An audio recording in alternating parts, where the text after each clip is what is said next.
Bonjour à tous et bienvenue dans cette nouvelle vidéo consacrée à Amazon KDP. Aujourd'hui, je vais vous montrer 3 outils, 3 logiciels qui vont vous aider à réaliser des cahiers d'activités, soit des cahiers d'activités pour adultes ou pour enfants. Et n'oubliez pas, si vous voulez recevoir gratuitement des astuces et des conseils liés à KDP, vous pouvez vous inscrire à ma liste email. C'est le premier lien qui est juste en bas en description. Allez, c'est parti pour la vidéo. Donc dans cette vidéo, comme je vous le disais, je vais vous montrer 3 logiciels, 3 outils qui vont vous permettre, qui vont vous aider à créer un carnet d'activités. Donc là, je suis allé sur Amazon pour vous montrer quelques exemples de carnets d'activités. Donc ça peut être des carnets d'activités pour les enfants, mais aussi pour les adultes. Ça peut être pour les vacances, ça peut être pour apprendre aux enfants à faire certaines choses. Voilà, il y a tout un tas de panoplies.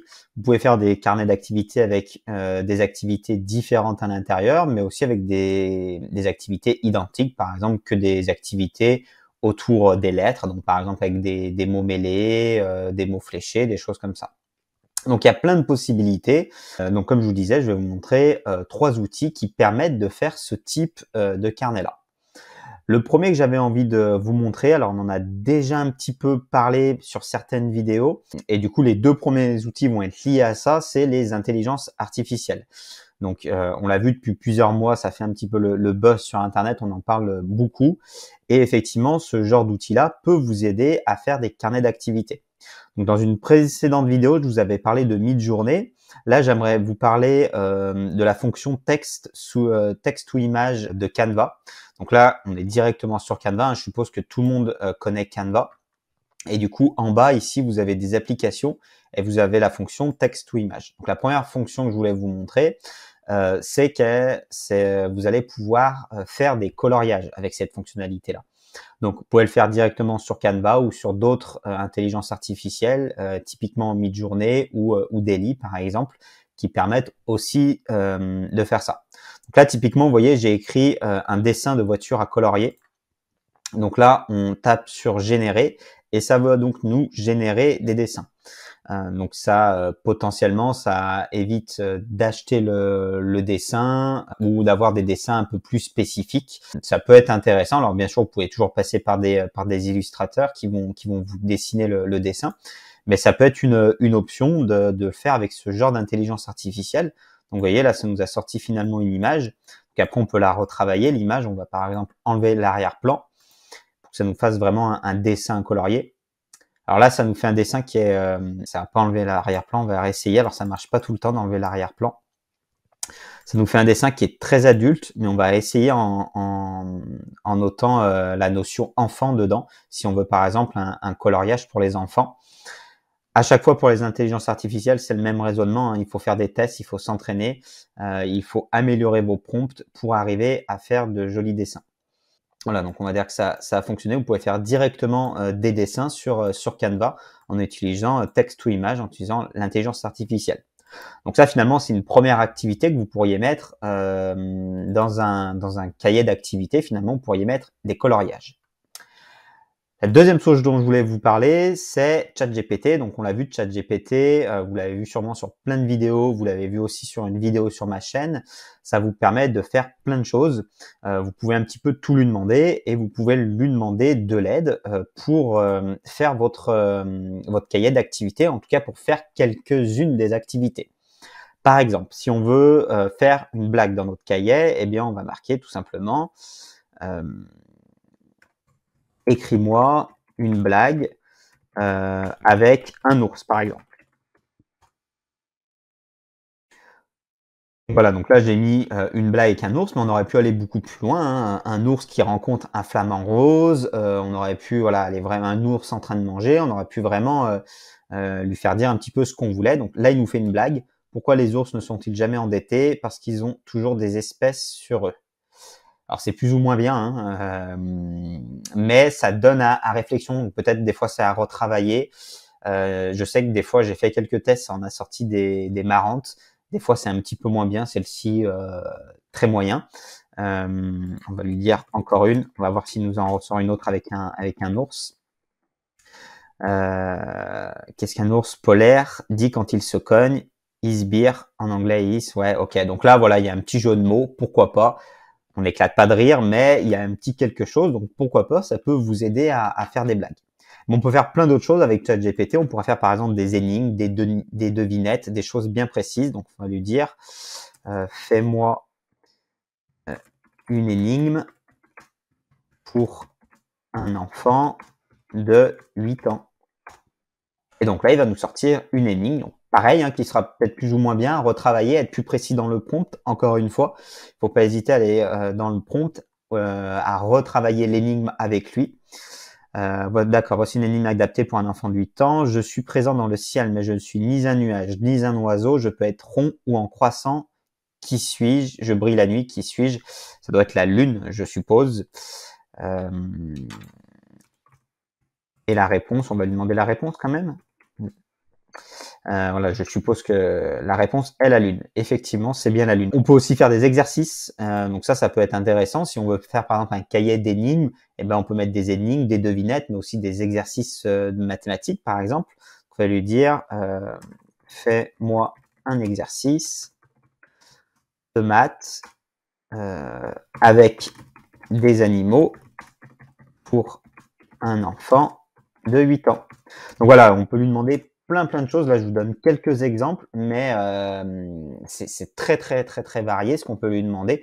Donc, n'hésitez pas, gardez l'esprit ouvert. On peut lui demander plein de choses. Donc là, il nous fait un petit exercice de maths avec des lapins, des poules, voilà, des choses comme ça.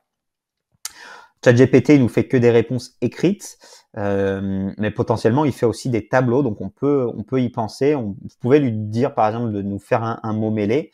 Donc c'est brut de décoffrage, mais il va vous le faire un mot mêlé. Par exemple, vous dites-moi un mot mêlé sur des villes de France, il va être capable de vous le faire, même ça sera très brut de décoffrage. Allez, un dernier exemple avec ChatGPT, on va lui dire fais-moi une description pour faire un origami de maison. Voilà, donc il y a un autre exemple, par exemple, un origami. Donc je l'en avais parlé dans une autre vidéo. Si vous donnez un contexte à ChatGPT, il sera plus performant. Donc au tout début de tout ça, on aurait pu lui dire, eh bien voilà, on va faire ensemble un cahier d'activités pour les enfants de 8 ans qui aiment par exemple les dinosaures. Vous voyez, et il aurait spécifié tout ce qu'il nous fait maintenant avec ces données qu'on lui aurait mis au début. Donc ça va l'aider à être plus performant. Donc ça, faut pas hésiter à le faire, même si là, on l'a pas fait. Voilà, donc là, il vient de finir la description pour l'origami. Donc, vous voyez, typiquement, on pourrait le faire dans un cahier d'activité, mettre de ce type d'activité. Encore une fois, il y a énormément de possibilités, donc faut pas s'arrêter, il faut continuer. Je vous invite à tester des choses à faire. On peut faire plein de choses. Le dernier exemple le dernier logiciel ou outil que je voulais vous parler. Alors il est un peu plus peut-être connu pour ceux qui ont l'habitude de travailler sur KDP, mais moins pour ceux qui n'ont pas l'habitude de travailler sur KDP. Donc ça s'appelle Odudu. Odudu, c'est une plateforme qui vous permet de faire des cahiers d'activités tout simplement. Donc il y a plein de jeux. Donc il faut la version payante pour avoir la possibilité de faire des jeux. On peut faire des jeux, mais on peut aussi faire des couvertures. Enfin, il y a plein de possibilités. Là, on va se concentrer sur les jeux. Et vous voyez, il y a tout un tas de jeux d'activités qu'on peut faire sur cet outil-là. Donc, c'est en anglais, mais c'est très simple à comprendre. On va en prendre un pour l'exemple, mais je vous invite à tous les tester. Je vous mettrai le lien en description. Mais là, vous pouvez vraiment tous les tester. Ils sont tous, je pense, intéressants. Par exemple, on va faire un mot mêlé. C'est ce que je vous disais tout à l'heure. Donc, on arrive sur cette page-là. Et là, vous allez vraiment pouvoir tout personnaliser sur votre mot mêlé. Donc déjà, on va personnaliser la taille. On va mettre un seul mot mêlé. On va inclure les solutions. Donc là, pareil, on peut changer. Par exemple, solution. Là, on va faire varier le nombre de lettres qu'il y a par ligne. Donc finalement, plus il y aura de lettres par ligne et plus ça sera difficile. Donc voilà, si c'est des adultes, vous allez mettre peut-être un peu plus de lettres par ligne que si c'est des enfants. Le nombre de mots par puzzle, on va mettre 10. On va faire un seul puzzle pour l'exemple, ça sera plus simple à faire. Voilà, là on vient choisir les polices, la taille des polices. Je vais pas tout faire, mais vous voyez, vous pouvez vraiment tout personnaliser, changer votre titre. mettre la taille du titre, etc., etc. Et puis, il arrive un endroit où on va venir sélectionner notre liste de mots. Un mot mêlé, hein, c'est des mots qui sont mélangés et que vous allez devoir trouver. Donc, vous pouvez vous servir de Google pour ça ou de ChatGPT. Encore une fois, il est bien pratique pour ça. Donc, on peut lui demander donne-moi 10 capitales européennes. Ouais, par exemple, donc si on veut faire un carnet de mots mêlés sur des villes européennes, sur des capitales. Alors là, c'est embêtant. Alors, je vais juste lui dire donne-moi 10 villes françaises plutôt. Villes françaises. Alors là, ce qui m'embête, c'est qu'il me donne le pays à chaque fois. Donc, mais j'aurais pu lui dire sans le pays. Mais vous voyez, autrement, là, ça m'embête d'avoir le pays à côté. Moi, je veux vraiment juste la ville. Donc, je vais prendre mes 10 villes pour l'exemple.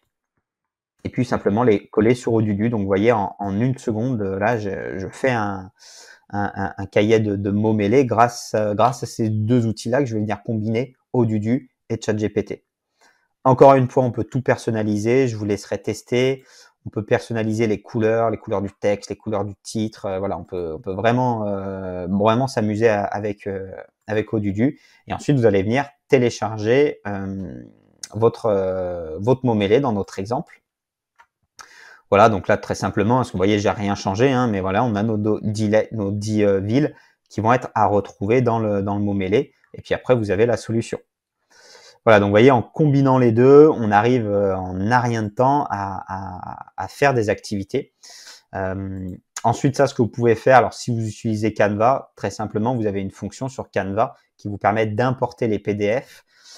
Et du coup, vous pourrez directement modifier votre PDF sur Canva et donc modifier ça. Donc, si vous avez besoin encore de changer certaines choses, eh bien, vous pourrez directement le faire sur Canva. C'est tout à fait possible.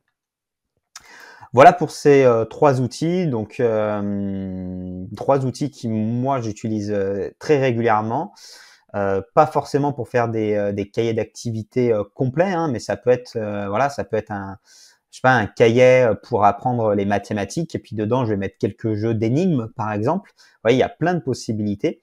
Mais en tout cas, voilà, c'est des choses que j'utilise souvent. Maintenant, j'utilise souvent texte to image, souvent ChatGPT et puis souvent Odudu pour faire des petites choses de temps à autre. Voilà pour ça. J'espère que vous aurez appris des choses. J'espère que la vidéo vous aura plu. Je vous dis à bientôt pour une prochaine vidéo. Allez, ciao!